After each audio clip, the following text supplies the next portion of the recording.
can't tell you how proud and happy I am to be here, but I got to come clean with you right up front. I think I'm here on false pretenses because it's Linda's fault. I was talking to Linda and we were talking about the book, and right in mid-sentence she stopped me and she said, "Tell me, Tweed, do you believe in free speech?" Well, silly, of course I believe in free speech. She said, "Great, how about coming to College Station and giving one?" So if this goes south at some point, it's her fault. I want to see a show of hands. How many transplanted Texans are there in the room? Good showing. Okay, Linda, watch this. In the sense of fairness, how many native Texans are there in the room? Now, wait a minute. You can only put up one hand, okay? I know all about that double voting thing in Texas, and we're not going to have it here today, okay? Well, I have to come clean with you. I was not born in Texas. Now, wait a minute. Before somebody else get a rope, I want to see a show of hands. Who in this room got to choose where they were born? You're lying. I know you're lying. You didn't get to make that choice. Mom pulled the trigger on that one, didn't she?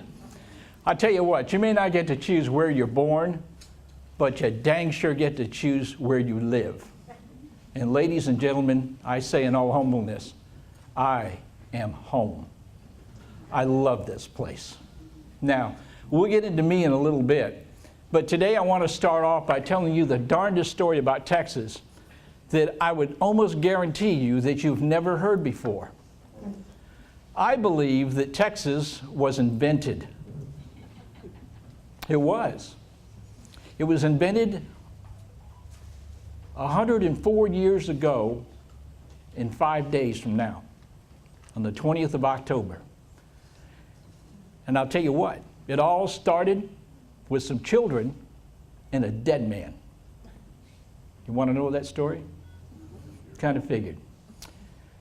Well, everyone in this room knows that Texas was once its own republic. The Republic of Texas stood on its own 2 feet, rather wobbly at times, for almost exactly 10 years. And then it joined the Union, 1845, ratified in 46. And for the next 15 years, Texas was kind of languishing in its poverty, but over the course of that next 15 years, the winds of the Civil War were blowing across the landscape. Of course, war came, Texas seceded, joined the Union, joined the Confederacy, and fought the war. When it was over, Texas was on the losing side. Here again, big debts. They were in a bad way. They didn't get back into the Union until 1870, 5 years later. Things were pretty bad. And when they did get into the Union, nothing great was going on in Texas. The biggest industry they had going during those days, in fact, was the cattle industry. And then that, you know, most people don't think about it, but the height of that whole period of the cowboys and all that lasted about 14 years. I mean, how many movies have we seen about that period? You thought it had gone on forever. Thank goodness for John Wayne. But at any rate, along about the turn of the century, the country, the United States, was going through a period of time which we now call the Progressive Era. This was a time when people were adopting anything and everything modern. We're talking about the automobile, the telephone. The Wright brothers had their first motorized flight. Everything modern was what it was all about. Meantime, back in Texas, yeah, they did discover oil, but it was going to be a while before that really had a big impact on the state. So overall, not much was going on. And then about 1910, the governor, Oscar Branch Colquitt, was sitting around lamenting about the image of Texas was just really bad. Texas was still being associated with the Old South, the Civil War, the lost cause, slavery, and all the nastiness that went with it. They wanted to change their image. And so he asked, well, if we're going to change our image, how do we do this? I mean, like, what usable history do we even have? And someone said, well, there was the Texas Revolution. Remember Goliad, Alamo, San Jacinto? Well, duh. There it is. That's something you can build a future on. So this is what happened. The most important point you have to understand here is that from the time Texas became a republic until 1910, people didn't sit around and think about the Alamo or San Jacinto or Goliad, any of that stuff. That was just stuff that happened way back when. And Travis and Bowie and Crockett and Sam Houston and once again, well, they just happened to be the guys that were there when the stuff happened. They needed to find a way to change their image, and they locked on to the Texas Revolution in the Republic of Texas. So now, how do you do this? Well, then somebody came up with the idea. Well, actually, it was Oscar Branch Colquitt decided what we're going to do is we're going to bring all these Texas heroes back to Austin. We're going to put them in the Texas State Cemetery. Enter the dead man. Anybody have any idea who the dead man is or was? You can yell at me. I'm used to it. Yes, dear, I know. I'll give you 1, 2, 3. Who do you think it was? You can yell. No. Who? Yeah, I don't know who that was. No, actually, the dead man was Stephen F. Austin. You read the book. That's not fair. Well, there you go. Here's the thing about Stephen F. Austin. They wanted to bring him back and place him in the city named for him. And so what they did is they put together a little commission or committee, and they went down to the cemetery called Gulf Prairie Cemetery. It's 12 miles outside of Brazoria. Stephen F. Austin died as the Secretary of State of the Republic of Texas, and he died at the home of his sister in what is now Columbia, West Columbia. And then his body was transported to the Peach Point, to the cemetery. But essentially, that was down by Peach Point, about 12 miles outside of Brazoria. And then what happened was they decided, Oscar Branch Colquitt decided, we're going to take him to Austin. So we're going to go get him, and we're going to put him on a train and take him to Austin. So they did that. And when they got there, we were just there about, 2 months ago, where Stephen F. Austin was buried. He was not buried in the ground. They had like an above ground, sepulcher, whatever. And anyway, they went in there and they removed the top and they got Stephen F. Austin out. Quite frankly, the only thing left of Stephen F. were his bones. But they determined that this, in fact, was Stephen F. Austin. So they wrapped the bones up in a white sheet and they placed him in a brand new metal casket and placed it upon a horse-drawn wagon and brought the body to Brazoria. Now, enter the children. When they got to Brazoria, they allowed all the kids out of school, and they gave each of the kids a cut flower and allowed them to walk by the casket and place the flower in the casket in a very dignified, solemn ceremony. And then the body was loaded onto a train, taken to Angleton, where once again they let the kids out of school. And they gave them all a flower, and they placed the flower in the casket, and this time they sang the Texas flag song. And then the body made one more stop, and that was in Houston. And of course, all the big old politicians got involved, and there was a lot of speechifying going on and all that. But once again, they got the children, gave them a flower, and allowed them to place it on the casket. And again, it's a very dignified ceremony. And then the body made the train ride up to Austin, where he was placed in the Senate chamber for the better part of 2 days for people to come by and pay their respects. Now, on the last day, October 20th, 1910, they pressed the Austin school children into service. This time, they had a different role. And what that role was is, I'm sure virtually everybody here has been to the Capitol at one time or another. You know, when you look at the Capitol on Congress Avenue and you see that wide promenade that comes off the south steps and goes all the way down to 11th Street. This time they had the kids all dressed up in their Sunday best, lined up on each side of that wide promenade. and they brought the Texas flag draped casket down between the rows of children. Here again, in a dignified ceremony. And then they brought the body over to what is now basically the corner of 7th and Navasota to the Texas State Cemetery. Who here among you has been to the cemetery? Okay. One of my 3 favorite places in all of Texas is the Texas State Cemetery. It's a fabulous place. When they renovated it, Bob Bullock spared no expense, I guess. And they've just done a fantastic job. I love walking around. In fact, I give tours out there to people who want to walk around because I know where a lot of the people are. But at any rate, they brought the body over there. Now, do you see what's going on here? Do you see why they got the children involved? If you get the children involved of anything of historical significance, basically their moment in this thing we call the story of Texas, who are they going to tell? That's exactly right. They're going to tell their children. They're going to tell their grandchildren, and in some cases, their great-grandchildren about their moment in the story of Texas. This, I would submit to you, is when the marketing of Texas began. Because from that moment on, it's gone on nonstop for the last 104 years. Where, and let's face it, you can market Texas. Look at it. You can't find another state. I drove about 3 years ago from Austin to 100 miles north of Boston, okay? And the only time I saw a state flag once I left Texas was on a state trooper's car or in front of a government building. That's it. You can't go 6 blocks from here without seeing a half a dozen or more Texas flags. They're on mailboxes, they're on roofs, they're on barns, they're, you know, heck, I got a flag on the back of my car. That's just how Texas is.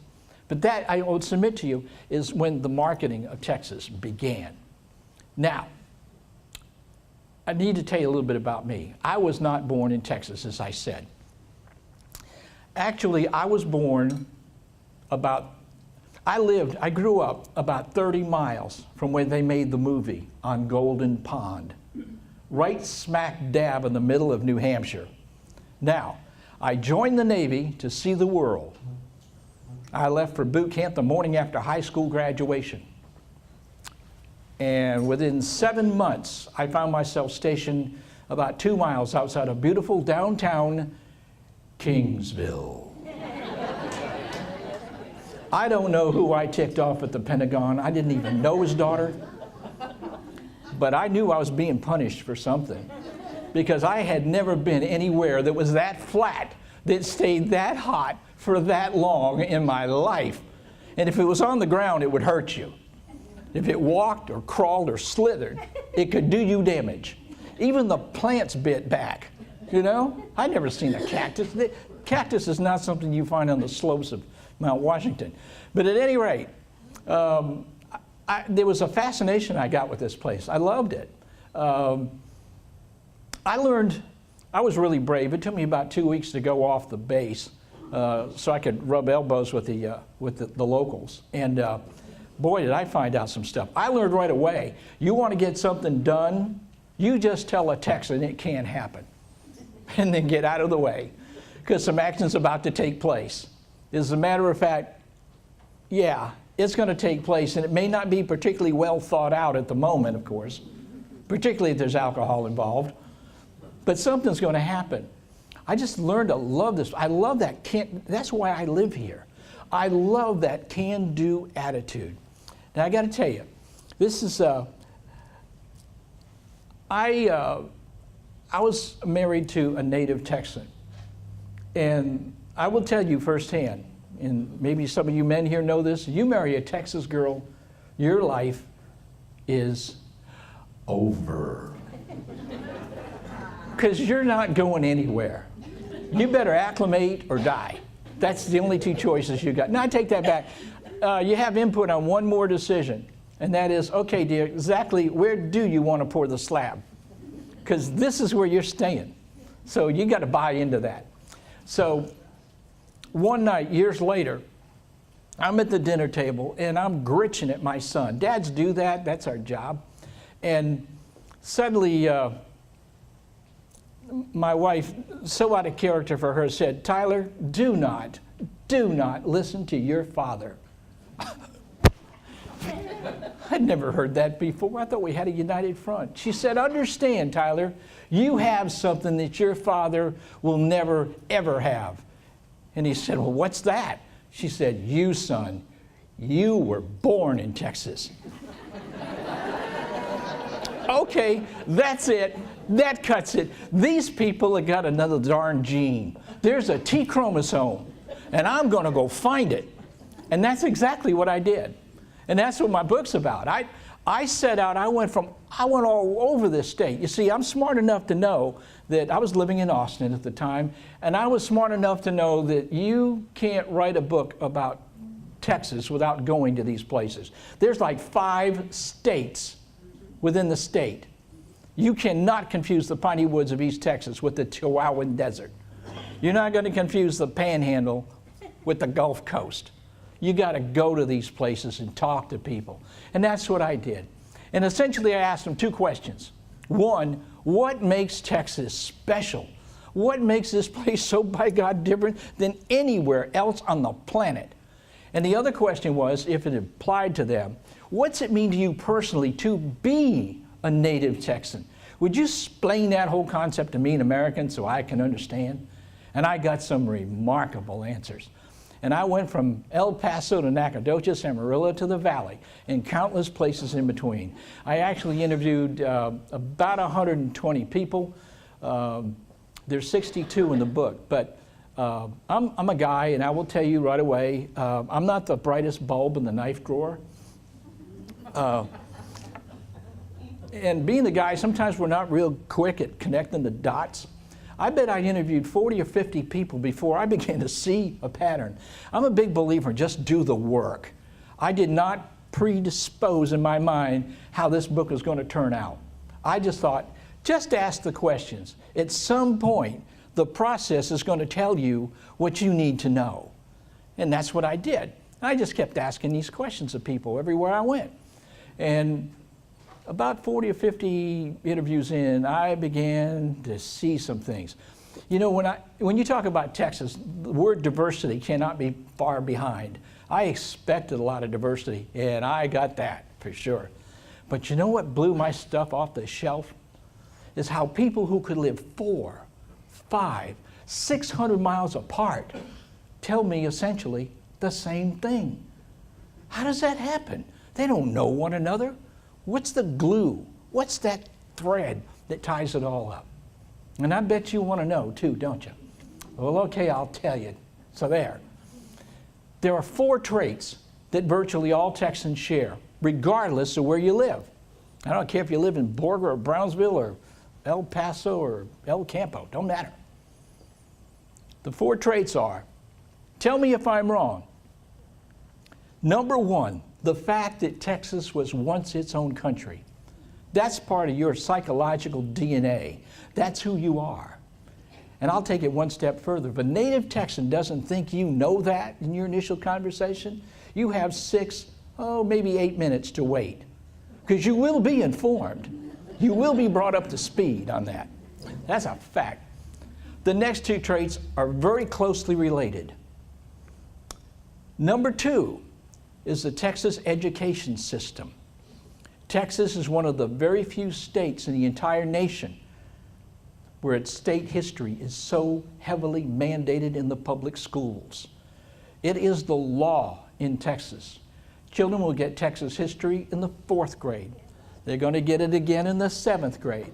Some school districts will elect to teach it as part of American history in the 11th grade. You will not graduate from a state college in Texas unless you've taken a course in Texas government. Nor will you be allowed to teach in Texas unless you've taken that course. The 3rd trait, which closely ties in with that, is from within your own families. Understand, if your generations go back 2, 3, 5, 7 generations, whatever, it's a no-brainer. Kids grow up hearing these stories from within their own families about their great-great-uncle Alphonse, who doesn't matter. They did something. They could have brought water to Sam Houston's horse 2 months before the battle. But they were involved. Somebody within your own family helped make the story of Texas. It helped make Texas, Texas. It's something to be proud of. So these kids get these stories within their own families. They get it reinforced at school. Like I said, it's a no-brainer. They grow up with a sense of pride. They grow up with, they know they're part of something that's romantic. It's also courageous. And they also know it's special. Kids know that they're special somehow. Not that they're better, but they somehow realize they've been cut out of a different herd. I joke about it. I say when kids are born, they come out, they're branded just like cattle. They got that T chromosome. It's in them. And that T chromosome is passed on from generation to generation. And the reason I know that is it goes back to the pioneer days in the 1820s when they settled this place. This was a brutally, brutally tough place to live. You had to earn the right to live here. You had to earn the right to live here. And you earned it by surviving. It's that simple. And I will tell you, the people that came here came from places like Georgia, Kentucky, Virginia, Tennessee. And where they came from is not important. It's what they brought with them. These were frontiersmen. They knew how to live off the land. You had to have those skills if you were going to make it. Let's face it, people that came here, they fought the Comanches. They fought the Mexican government.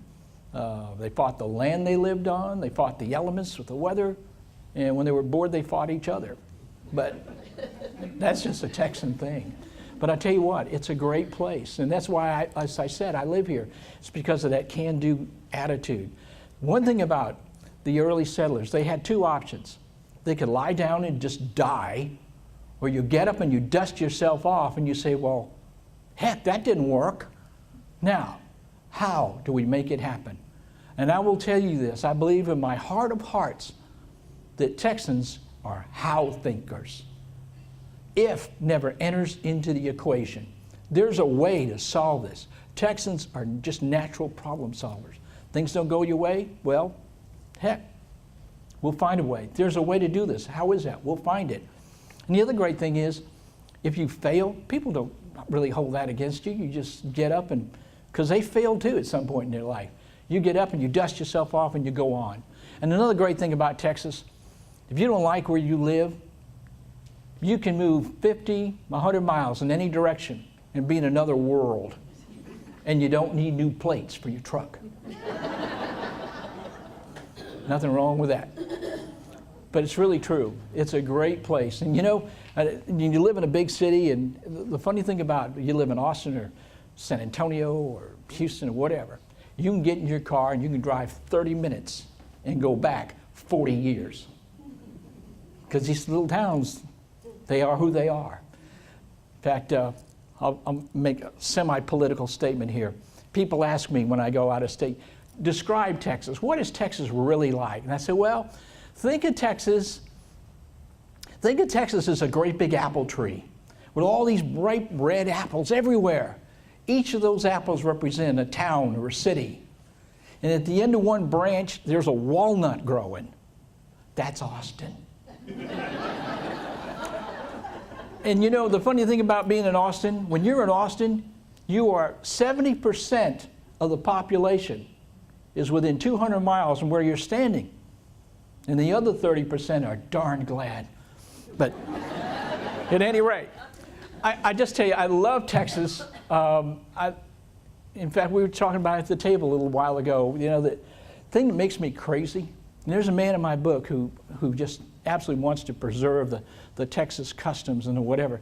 And I agree with him. People will come down here and it's like, well, if you're from New Jersey, if it was so great in New Jersey, what are you doing here? You know, I-10 goes east and west, and I-35 goes north and south, and we'll help you find it. So I talked about 3 of the 4 traits. Here's the 4th trait, and I'm going to see heads go up and down. The 4th common trait that all Texans share is the Alamo. Texans revere that place. It's the High Church of Texas, and they revere it even though they've never been there. The man, I interviewed a man for the book, name's David Stewart, a retired Army colonel. And every time they were about to have a baby, he put his wife on the train or on a plane and sent her home. He was one of those kids born in Texas. And I will go so far as to tell you, there was a lady who was an anchor, a TV anchor in Houston. And when it come time for her, she was somewhere, I forgot where it was. But when it came time to give birth to her son, you know what was underneath that delivery bed?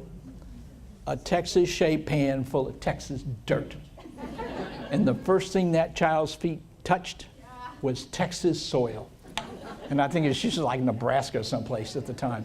That Texas is very personal. It doesn't mean the same thing for any two people. It's just colored by your experience with it. But it's a wonderful place. And in closing, I just want to say how appreciative I am of having the invitation. Thank you, Linda, for inviting me to come speak to you. I love people who love history. I love history. I've learned a lot from it. And I lived in places where it was rich in history. And I love this place. And you're special. And you're just like Texas. You're special. And if you don't think Texas is special, name me another state, any other state, where you can find tortilla chips, ice cubes, sinks, swimming pools, even waffle irons shaped like their state. I rest my case.